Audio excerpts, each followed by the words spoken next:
بسم اللہ الرحمن الرحیم. ناظرین کرام السلام علیکم. پروگرام ہے ضابطہ حیات اور میں ہوں زنیرہ اظہر. ہمارے مستقل مہمان ڈاکٹر خالد ظہیر ہمارے ساتھ اسٹوڈیوز میں موجود ہیں اور آج جو ٹاپک ہم ان کے ساتھ ڈسکس کریں گے وہ ہے غرور و تکبر. رسول اللہ صلی اللہ علیہ وآلہ وسلم نے فرمایا کہ متکبر شخص جنت میں داخل ہی نہیں ہوگا. اس حوالے سے یہ ڈسکس کرنا بہت ضروری ہے کہ تکبر ہے کیا، یہ انسان میں کس طرح پیدا ہوتا ہے اور فخر اور تکبر میں کیا فرق ہے، ہم اس سے کیسے بچ سکتے ہیں. یہ سارے بہت ضروری سوالات ہیں کیونکہ تکبر اور فخر یہی وہ چیزیں ہیں جو معاشرے میں ہمیں ایک دوسرے سے دور کر دیتی ہیں. آئیے گفتگو کا آغاز کرتے ہیں. السلام علیکم ڈاکٹر صاحب. وعلیکم السلام. روزے کیسے گزر رہے ہیں آپ کے؟ یہ بتائیے یہ غرور تکبر یہ کیا چیزیں ہیں؟ دیکھیں یہ بات تو خود قرآن مجید سے بھی اور نبی اکرم صلی اللہ علیہ وسلم کے ارشادات سے معلوم ہوتی ہے کہ جب انسان اپنے آپ کو دوسروں سے بہتر اور دوسرے انسانوں کو اپنے سے کمتر اور گھٹیا سمجھتا ہے، یہ ہے وہ چیز کہ جو تکبر ہے. اور یہ اتنی بڑی بیماری ہے کہ جس شخص کے دل میں یہ ہے اس کے بارے میں بتایا گیا کہ وہ جنت میں داخل نہیں ہو سکتا. انسان کچھ چیزوں میں اپنے اندر خوبیاں رکھتا ہے تو بعض دوسری چیزوں میں خامیاں بھی رکھتا ہے. انسان کی کچھ اسٹرینگتھس ہیں، کچھ کمزوریاں ویکنیسز ہیں. لیکن جب انسان بحیثیت انسان اپنے آپ کو دوسروں سے سپیریئر، بہتر اور برتر سمجھنا شروع کر دے تو اس کا مطلب یہ ہے کہ وہ اس بیماری میں مبتلا ہے کہ جس سے بڑی کوئی بیماری نہیں. غرور اور تکبر ایک ہی چیز ہے؟ جی، غرور ہم اردو میں کہتے ہیں اور دلچسپ بات یہ ہے کہ عربی میں اس کا مطلب دھوکہ ہے اور اس وجہ سے یہ اردو میں لفظ بڑا صحیح ہے کیونکہ تکبر در حقیقت وہی شخص کر سکتا ہے کہ جو اپنی ذات کے اپنے بارے میں دھوکے میں مبتلا ہوتا ہے کہ میں دوسروں سے بہتر ہوں. اچھا، فخر اور تکبر میں کیا فرق ہے؟ کیونکہ جس طرح آپ نے کہا کہ ہر انسان کی کچھ اسٹرینتھس ہوتی ہیں، ویکنیسز ہوتی ہیں اور نیچرلی آپ اپنے کچھ فیچرز کے اوپر تھوڑا سا پراؤڈ بھی فیل کرتے ہیں، تو کیا کس طرح ڈسٹنگوش کریں گے ہم؟ دیکھیے یہ بڑا ضروری ہے کہ انسان کو یہ بات معلوم ہو کہ اللہ نے جو اس کو نعمتیں دی ہیں، جو اس کے اندر خوبیاں رکھی ہیں، وہ ان کا جاننے والا، اعتراف کرنے والا اور ان سے فائدہ اٹھانے والا ہو. تو انسان کو جب اس بات کا احساس ہوتا ہے کہ مثال کے طور پر میں اچھا بول سکتا ہوں، میرا حافظہ اچھا ہے، میں بعض معاملات میں دوسروں سے زیادہ بہتر پرفارم کر سکتا ہوں، تو یہ اپنی حدود کے اندر فخر بھی ہو سکتا ہے، اعتماد بھی ہو سکتا ہے اور اس میں کوئی حرج نہیں ہے. بلکہ اگر ایسا نہ ہو تو انسان ترقی نہ کرے، انسان دوسروں سے آگے بڑھنے کی کوشش نہ کرے. دوسروں سے آگے بڑھنے کی کوشش کرنا یہ بھی انسان کے اندر ایک بڑی نیچرل فطری چیز ہے اور اس میں کوئی برائی تو نہیں، کوئی برائی نہیں ہے. لیکن جب انسان کسی اپنی اچیومنٹ، کسی خوبی کی وجہ سے یہ تصور قائم کرنے لگے کہ میں بہتر ہوں بحیثیت مجموعی اور کوئی دوسرا شخص یا دوسرے اشخاص مجھ سے کمتر ہیں اور اس وجہ سے مجھے نہ ان کی بات سننی ہے، نہ اس کو کوئی اہمیت دینی ہے، بلکہ جو بات میں سوچتا ہوں، جو بات میں کہتا ہوں، جو بات میں کرتا ہوں وہی صحیح اور بہتر ہے، تو اب یہ معلوم ہوتا ہے کہ محض فخر اور اعتماد نہیں رہا بلکہ یہ تکبر کی سرحد میں داخل ہو گیا ہے. اور یہ وہ بیماری ہے ظاہر ہے کہ جو مہلک ترین بیماری ہے.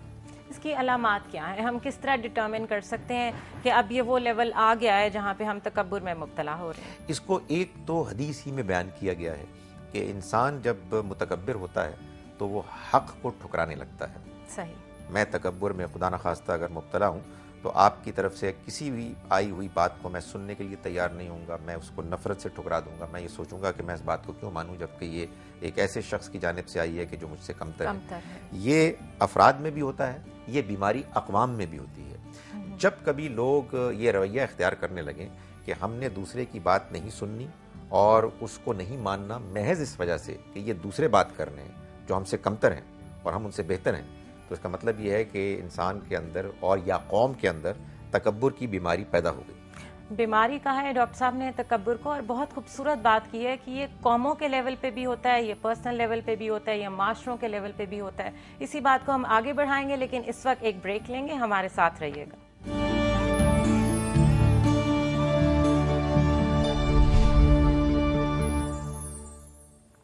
ویلکم بیک ناظرین، غرور و تکبر کی ہم بات کر رہے ہیں۔ ڈاکٹر صاحب، آپ ابھی علامات بیان کر رہے تھے اور آپ کہہ رہے تھے کہ یہ اقوام کی سطح پہ بھی ہے، معاشروں کی سطح پہ بھی ہے۔ یہ جو زیبائش ہوتی ہے، پہننا اوڑھنا، خوبصورت لگنا، اس میں نہ کرتے ہوئے بھی انسان میں تھوڑا سا ایک ایٹیچیوڈ جس کو آپ کہہ لیں وہ آ جاتا ہے، کیا وہ بھی غرور اور تکبر میں آئے گا؟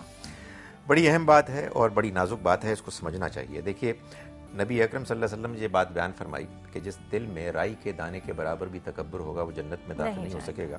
تو اس موقع پر صحابہ کرام نے یہی سوال پوچھا کہ ہم تو اچھا پہنتے ہیں، اچھا کھاتے ہیں، تو یہ اگر ساری باتیں تکبری ہیں تو پھر تو ظاہر ہے ہمارے لیے بڑا مشکل ہو جائے گا کہ ہم جنت میں داخل ہوں۔ تو حضور صلی اللہ علیہ وسلم نے فرمایا کہ اللہ جمیل و یحب الجمال، اللہ خود جمیل خوبصورت ہے اور وہ جمال کو پسند کرتا ہے۔ تکبر دو چیزوں کا نام ہے، ایک تو انسانوں کو غمت الناس اپنے سے کمتر سمجھنا، اور دوسرا بطر الحق، حق کو ٹھکرانا۔ جب کبھی انسان کے اندر اپنی کوئی خوبی یا خوبیاں ایسی حاوی ہو جائیں کہ وہ یہ محسوس کرے کہ دوسرے لوگ مجھ سے کمتر ہیں اور میں ان کی بات نہ سنوں گا نہ ان کی جانب سے آئے ہوئے حق کو مانوں گا، تو وہ تکبر میں مبتلا ہے۔ اب آپ نے علامتیں پوچھی تو ظاہر ہے کہ انسان کی چال ڈھال میں، انسان کے گفتگو کے انداز میں، انسان کے لباس میں، بہت ساری چیزوں میں وہ احساس جھلکنے لگتا ہے۔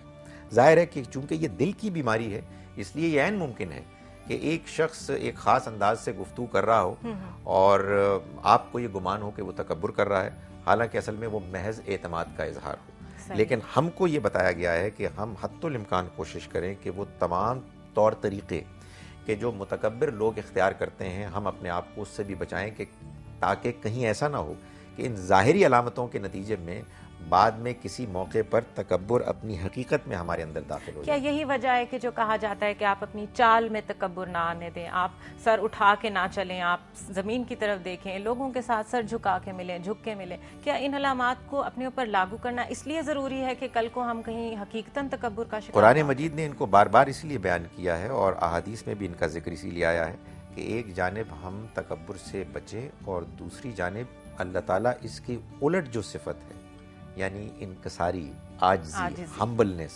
ڈاؤن ٹو ارتھ ہونا، ہمارے اندر یہ پیدا ہو۔ اس لیے کہ اصل میں انکساری اور عاجزی ہی اصل حقیقت پسندانہ ریئلسٹک رویہ ہے۔ ہم اللہ کے ناچیز بندے ہیں، اس نے ہم کو پیدا کیا، ہماری کوئی حیثیت نہیں ہے، ایک دن مر کے ہمیں واپس اس کی طرف لوٹ کر جانا ہے۔ جو شخص ان تمام باتوں کو جانتا اور مانتا ہے اس کے لیے تکبر کرنا یقیناً غرور ہے، یعنی دھوکہ ہے، اور اللہ تعالیٰ یہ چاہتے ہیں کہ ہم اپنے آپ کو زندگی بھر اس دھوکے میں مبتلا نہ کریں بلکہ حقیقت پسندانہ رویہ اختیار کریں۔ اچھا ڈاکٹر صاحب، لیکن ایک بات، جب ہم معاشروں کی طرف دیکھتے ہیں، اپنے سروائیول کی طرف دیکھتے ہیں، تو کچھ چیزوں میں سمجھ نہیں آتی کہ کیا رویہ اختیار کریں۔ فار ایگزامپل، آپ کسی کمپنی میں باس ہیں، آپ سب کے اوپر ہیں، آپ نے لوگوں سے کام لینا ہے۔ باس کے لیے ایک ایٹیچیوڈ میں رہنا اور یہ سب کچھ ایک بڑی ضروری چیز سمجھی جاتی ہے تاکہ وہ لوگوں کو کمانڈ کر سکے۔ اگر باس بہت ہمبل ہو، ڈاؤن ٹو ارتھ ہو، تو لوگ سمجھتے ہیں کہ شاید یہ کسی قابل ہی نہیں ہے، ہم اس کی بات کیوں سنیں؟ تو اس کو کس طرح بیلنس کریں ہم؟ دیکھیں، میرا یہ خیال ہے کہ جو روب ہوتا ہے نا، وہ رسپیکٹ سے آتا ہے، اور رسپیکٹ، عزت اس شخص کی ہوتی ہے کہ جو اصول پسند ہے، جو قابل ہے، جو خود بھی محنت کرتا ہے، قربانی دیتا ہے، دوسروں کا خیال رکھتا ہے۔ اگر آپ اپنی ظاہری روب سے، اونچی آواز سے، لوگوں کو سزا دینے سے دبانے کی کوشش کریں گے تو ہو سکتا ہے کہ وقتی طور پر لوگ ظاہری آپ کی کوئی تعریف کریں، لیکن آپ کے پیٹھ کے پیچھے آپ کی برائی کریں گے۔ ان کے دل میں آپ کا وہ مقام نہیں ہوگا کہ جو حقیقت میں ایک باس کے دل میں کے بارے میں لوگوں کے دل میں ہونا چاہیے، سبارڈینیٹس کے دلوں میں۔ سو یہ ضروری ہے کہ ہم اس غلط فہمی سے باہر نکلیں کہ ہم اپنے طور پر آرٹیفیشل طریقے سے، مصنوعی طریقے سے ہم کوئی روپ پیدا کرنے کے ذرائع اختیار کریں۔ ہم اگر کسی ذمہ داری کے منصب پر فائز ہیں تو ہمیں یہ چاہیے کہ ہم رول ماڈل بنیں، اور ہم ایگزامپل بنے، رول ماڈل بنے، اور اس سے آٹومیٹکلی آپ کے لوگ، آپ کے سبارڈینیٹس آپ کو فالو کرنا شروع ہو جائیں گے۔ ناظرین، ہماری گفتگو ڈاکٹر خالد ظہیر سے جاری ہے، ہمارے ساتھ رہیے گا۔ فی الحال ایک بریک لیتے ہیں۔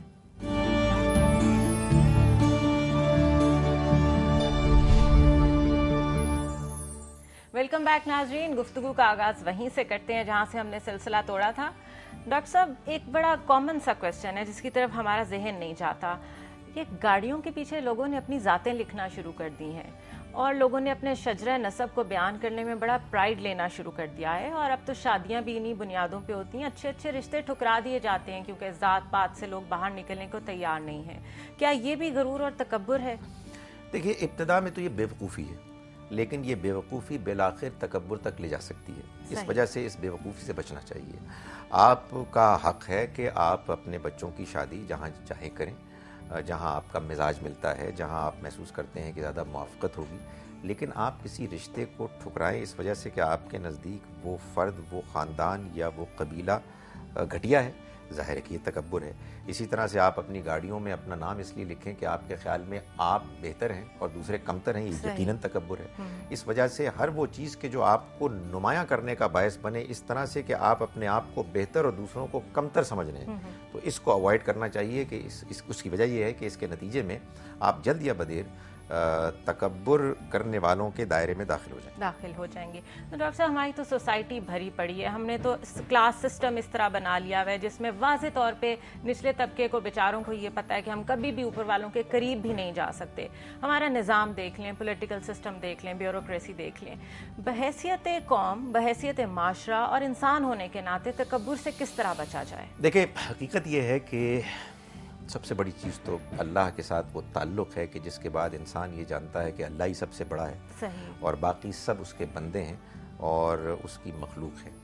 قرآن مجید نے دو باتیں بار بار بیان کی ہیں کہ جس سے انسان کے اندر تکبر کا قلقمہ ہوتا ہے.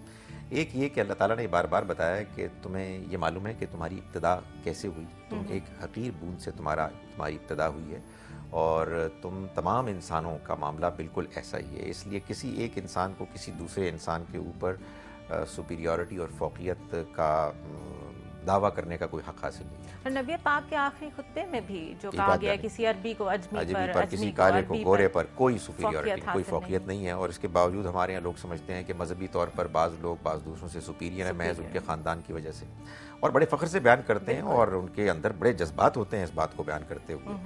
دوسری چیز جو قرآن مجید بار بار بیان کرتا ہے وہ یہ ہے کہ تم کو اپنا انجام معلوم ہے. تم ایک دن اگر تم زندہ رہے تو بوڑھے ہو گے اور اس کے بعد تم قبر میں اتار دیے جاؤ گے.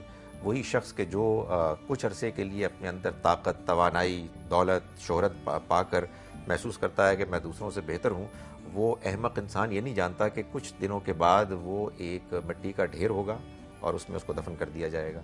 تو قرآن مجید یہ حقیقت پسندی ہم کو سکھاتا ہے, غور کرنے کی دعوت دیتا ہے. اللہ کو پہچانیں گے اور اپنی حقیقت کو پہچانیں گے تو آپ کے اندر عاجزی اور انکساری پیدا ہوگی, کبھی بھی تکبر نہیں پیدا ہو سکتا. اچھا ڈاکٹر صاحب, بنی اسرائیل کے بارے میں ہم لوگ پڑھتے ہیں کہ کیونکہ انہوں نے اپنے آپ کو بہت سپیریئر سمجھ لیا تھا تو آہستہ آہستہ وہ ڈی ٹریک ہو گئے, وہ ان راستوں سے ہٹ گئے جن پہ اصل میں اللہ تعالیٰ انہیں چلانا چاہتے تھے. نتیجہ کیا ہوا کہ وہ ذلیل و خوار ہو گئے اس دنیا میں. آج مسلمان قوم, مجھے یہ لگتا ہے کہ ہم بھی تھوڑا سا اس زوم میں مبتلا ہیں کہ ہم کوئی بہت سپیریئر اور اسپیشل بلیسڈ نیشن ہے اللہ تعالیٰ کی, اور ہم جو مرضی کر لیں ہم آرام سے we can get away with it. یہ بات صحیح ہے؟ تھوڑے سے, بہت زیادہ. سچی بات یہ ہے کہ قرآن مجید کو پڑھنے سے یہ معلوم ہوتا ہے کہ اللہ تعالیٰ نے بنی اسرائیل کی جو جو کمزوریاں اور بیماریاں بیان کی تھیں, بین ہی اسی طرح سے وہ ہم ساری کی ساری ہمارے اندر موجود ہیں.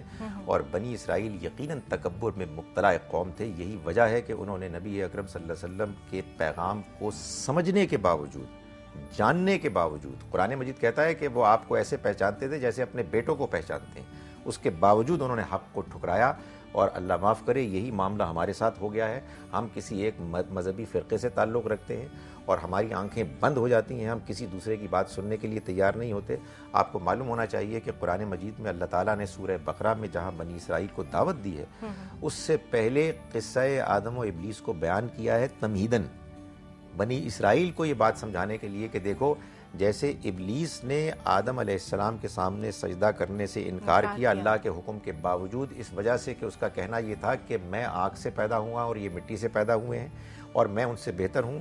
یہی تمہارے اندر بھی بیماری پیدا ہو گئی ہے کہ تم کہتے ہو کہ تم بنی اسرائیل ہو اور یہ بنی اسماعیلی ہیں, اس وجہ سے ہم ان کی بات نہیں مانیں گے. تو وہ قومی تکبر جو ان کے اندر پیدا ہوا تھا, جس کی وجہ سے وہ حق بات کو سمجھنے سے محروم ہو گئے تھے, وہی بیماری اب ہمارے اندر پیدا ہو گئی ہے. اور نہ جانے کیوں ہم کو نظر نہیں آ رہا. اسی کے نتیجے میں ہم بالکل رسوا ہیں. اللہ تعالیٰ کے چنے ہوئے پیغام کے ماننے والے ہونے کے باوجود ہم معلوم ہوتا ہے کہ دنیا میں سب سے زیادہ رسوا ہیں. اس کی وجہ یہ ہے کہ یہ وہی رسوائی ہے کہ جو ایک زمانے میں بنی اسرائیل کے حصے میں آئی تھی, اور قرآن مجید نے اس کو بیان کیا کہ ان کے حصے بھی اسی لیے آئی کہ انہوں نے تکبر کیا, اپنے آپ کو بڑا سمجھا, اخلاقی گراوٹ میں مبتلا ہوئے, مذہبی طور پر ان کے نظریات اور ان کے اعمال بہت زیادہ گر گئے, اور یوں اللہ تعالیٰ ان سے ناراض ہو گئے. بہت بہت شکریہ ڈاکٹر خالد ظہیر آپ کے وقت دینے کا. ناظرین, غرور و تکبر میں مبتلا انسان بالکل اسی طرح ہے جس طرح وہ جانتے بوجھتے ہوئے بھی حق کو جھٹلا رہا ہو. یہ ڈاکٹر خالد ظہیر نے ابھی ہمیں بتایا.